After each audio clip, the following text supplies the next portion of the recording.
Good morning, everyone.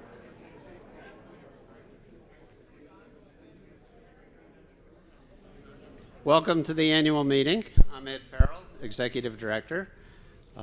It's nice to see everyone. It's the first time in 3 years that we've been able to get together.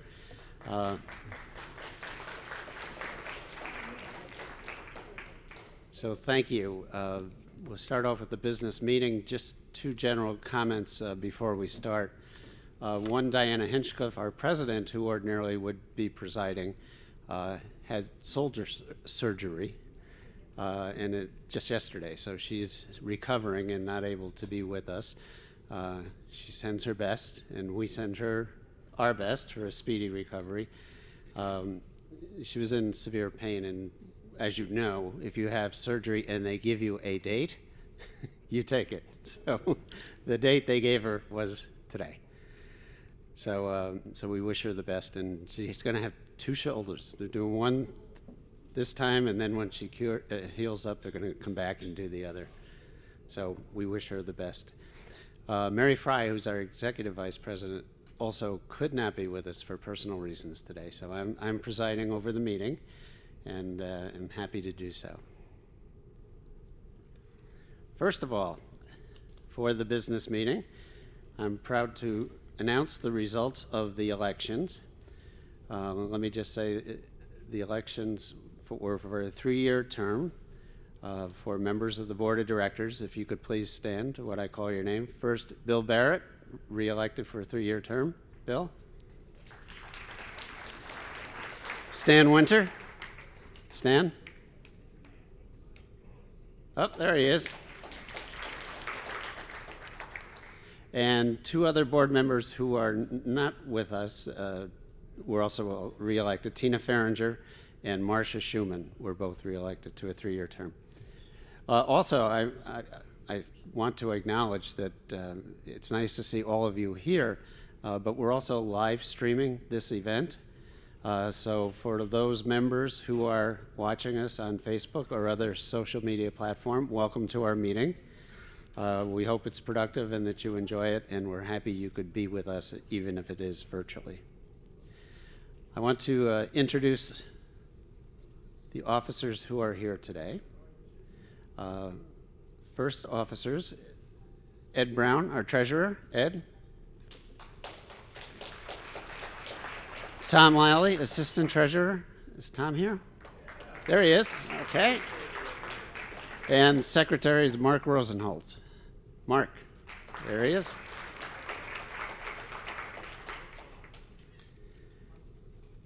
And I want to introduce other members of the board who are with us today.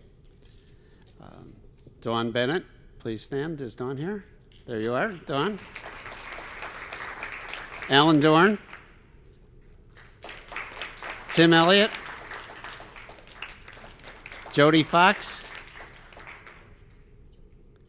Paul Moore.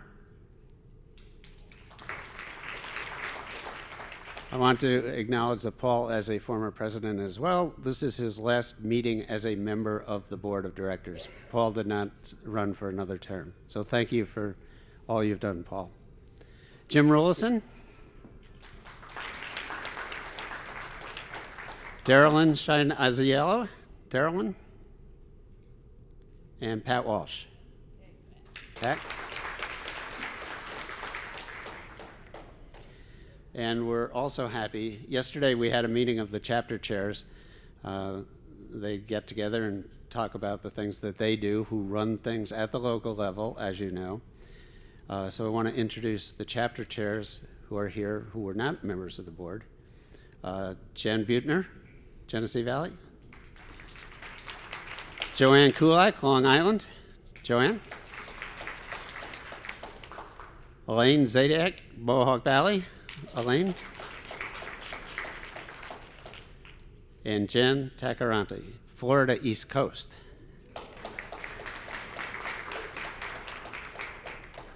And lastly, I want to acknowledge everyone here to please stand if you are either a new member of RPEA or this is your first annual meeting. Please stand.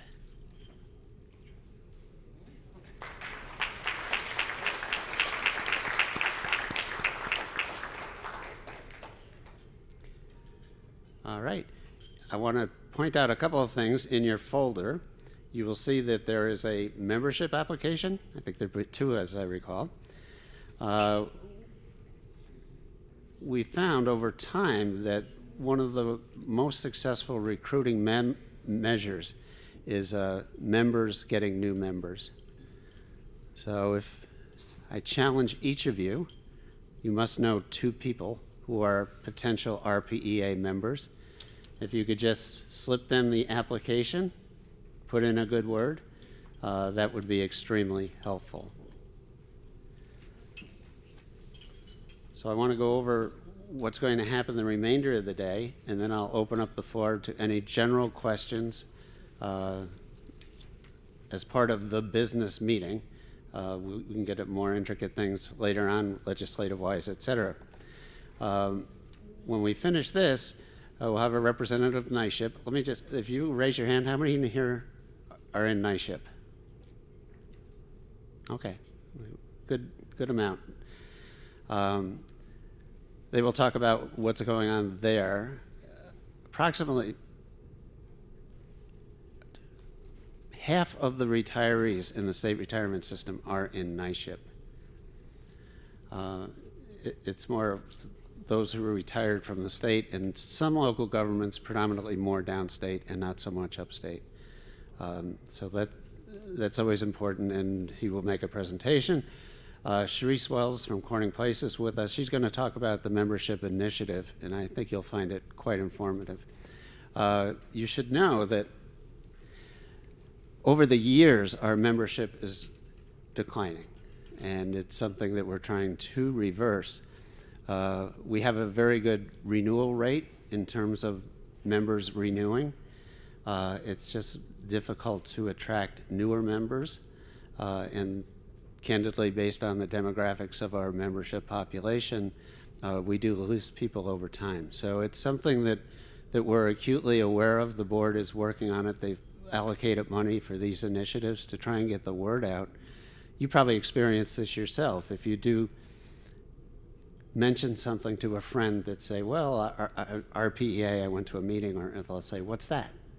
You know, even though they were solicited at one point, we find that the knowledge of us, our name, what we are, what we do, is not as high as we would like it to be. And you will see in the presentation that Sharice does as to what we're trying to do about that.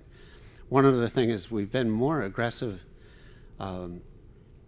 in terms of publications and other media opportunities, especially as it relates to the legislative process and issues that are important to retirees. So we spoke out on certain things, and like COVID test kits, for example. You know, when the COVID test kits came out and they were available to everyone unless you were on Medicare. And we said, well, that doesn't make any sense. If there's a segment of the population that needs these free at-home COVID test kits, it's people who are on Medicare. And, all other insurance companies covered the cost of the kit. So we contacted members of our delegation and said, you got to talk to the Biden administration. They got to change this policy. One, it makes no sense. Two, it's just downright stupid. So CMS did reverse themselves, and originally they weren't going to do it because the test itself was not a health service as they traditionally defined it under Medicare. If you go to a doctor, you get treated for X or Y, or you have a procedure. And this test kit did not fall under their parameters. Of course, they could change their parameters because we're in a pandemic, which would make sense, and that's ultimately what they did. But we spoke out about that, and there weren't many other folks doing it, and we got some publicity, and Sharice did an excellent job for us. The comptroller we're going to have an open forum, and we'll talk more about our legislative program. We have a new bill that we want to do, a COLA bill, and we can get into the dynamics of that, what that may be. Comptroller DiNapoli is going to give the keynote address. His staff has been extremely helpful to us in terms of working on our new COLA bill and what the implications are, because if you're going to have a bill printed that affects a retirement system benefit, you have to get a fiscal note, which gets attached to the bill, and it says, this is how much this is going to cost. So the controller staff, Colleen Gardner and her staff, were excellent in working with us and helping us get through the definitions of what we wanted to do and how we wanted to change the benefit. You should know up front that we did ask the controller's staff when we were finished, would they support our bill? And their position was that we're supportive in helping you get to where you need to be, but it is not the position of the state controller's office to endorse benefit enhancements. So that was their position at that time when we asked them, so you should be aware of that. And finally, at the end, we're going to make a presentation. Senator Neil Breslin's coming and Assemblyman John McDonald. They were the sponsors of the bill that got passed at the end of session that applies to people who are in NYSHIP and in the Empire Plan. If you're Medicare primary in the Empire Plan and you need it to get skilled nursing facility rehabilitation, the Empire Plan provided zero benefit. You would get what the Medicare benefit was, which was 20 days. And you had to be in the hospital for 3. But if you were in the Empire Plan and you were not Medicare primary and you needed skilled nursing facility care, you could get 120 days. And retirees paid premiums just like actives do to be in NYSHIP. And we tried to do it administratively, and civil service would not relent. They said, well, this is the way it is. And I said, but you're discriminating against us. We're getting a lesser benefit only because of our age. And they said, well, that's the way it is. So we appealed that. We went to the Council on Health Benefits, which oversees the state insurance programs, benefits, and administrative benefits. They wrote back and said, nope, we think it's just fine. So then we appealed that to the Department of Financial Services, which oversees all insurance providers in the state of New York, including NYSHIP. Even though NYSHIP is self-funded, it is an insurance program, and it is subject to the regulations of the Department of Financial Services, which used to be back when called the Insurance Department. So we met with them and had a cordial meeting. But they came back and said, nope, it's not discrimination, it's just fine. So obviously we were done. There was no other administrative remedy.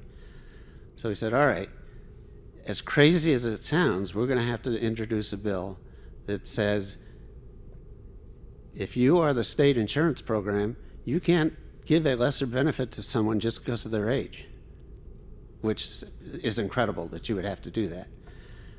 But that's what we did, and we tried to get it in because there might be some budget implications. It was difficult to get it into the budget.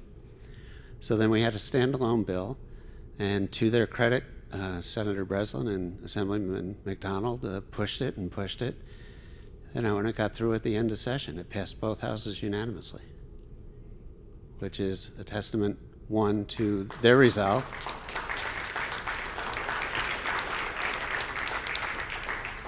and two, to RPEA, to keep pursuing and try and right a wrong. I mean, it's just wrong what was going on. So we're going to wait and see what happens. Hopefully the governor will sign it. We don't know.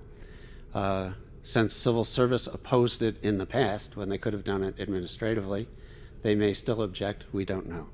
So that will play out. So that's what we're going to do the remainder of the day. I'm going to stop at this point. If there is any questions from the floor about the organization or the operations, we'll answer those, and then we'll close the annual meeting.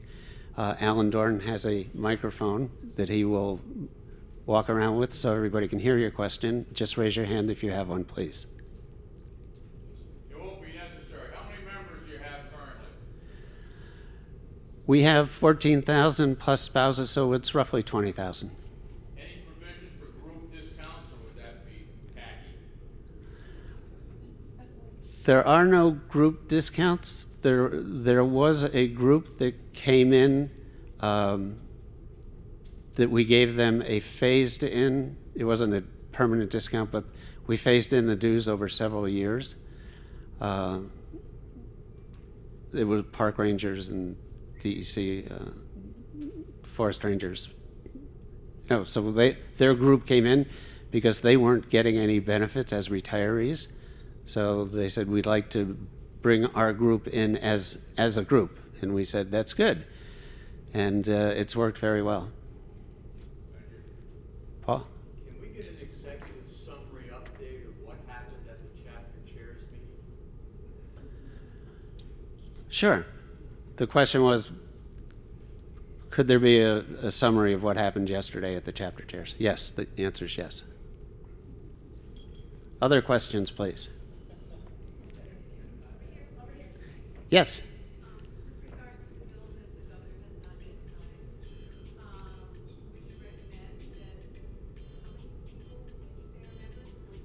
You want to grab?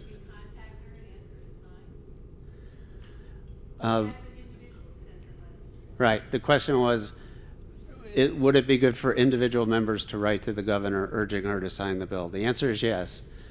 We have so stated in our newsletter, in our electronic newsletter, we actually had a copy of a sample letter. So some members have done that. The more who do it, the better. And do you get our e-newsletter? You do. So you would have received it, and there was a sample letter in there, points to raise. But it is a good thing that the governor's office hears from people who would be affected by this legislation. Other bills? Yes. So on that note, there's a fairly simple way, and I presume you may already be aware of it, to do an auto letter generator utilizing an organization that generates those things that we can do letters to letters of support to the governor. So I'd be glad to, share that with you or work with whoever so that you can consider that option. What it does is you go in, you put your address information, and it will automatically generate, perhaps to the governor and also to your or a combination of assembly person and senator, just based on that, and then you click it and sort of electronically signs it and does an email letter of support. Okay, yeah, we can pursue that. The information we sent out gave folks the opportunity to download and print their own letter, but we also had a link where you could copy and paste, and you could submit your letter electronically to the governor's office. The nice thing about this capability is you can do it in like 2 minutes. Okay. As opposed to those other two options taking 10 minutes, 20 minutes, whatever. Okay. I do have another question. Sure. As far as the things, the legislation and the goals that we're pursuing, I know there's other retiree organizations that are pursuing the same goals but have other ways to accomplish it. And to some degree, we cooperate, but in some degrees we tend to maybe have different solutions. So, and I understand that there's difficulties, there's whatever we want to call it. But are we, what can we do, or can we do more in order to coordinate with those, other organizations that have the same goals for public employee retirees? We try and coordinate where it's possible. There are some other organizations that, groups that we used to be part of with, and we aren't anymore, just because of different philosophies and approaches to things. but certainly on something like the COLA bill, which will affect every retiree. Doesn't matter if you're CSEA retiree, PEF retiree, whatever, you're going to be affected. So we want to reach out to as many people as we can, and I'll talk about the bill later, and the teachers are in there too, and getting them active would be very helpful. And the police and fire also. Police and fire as well, yeah. Other questions?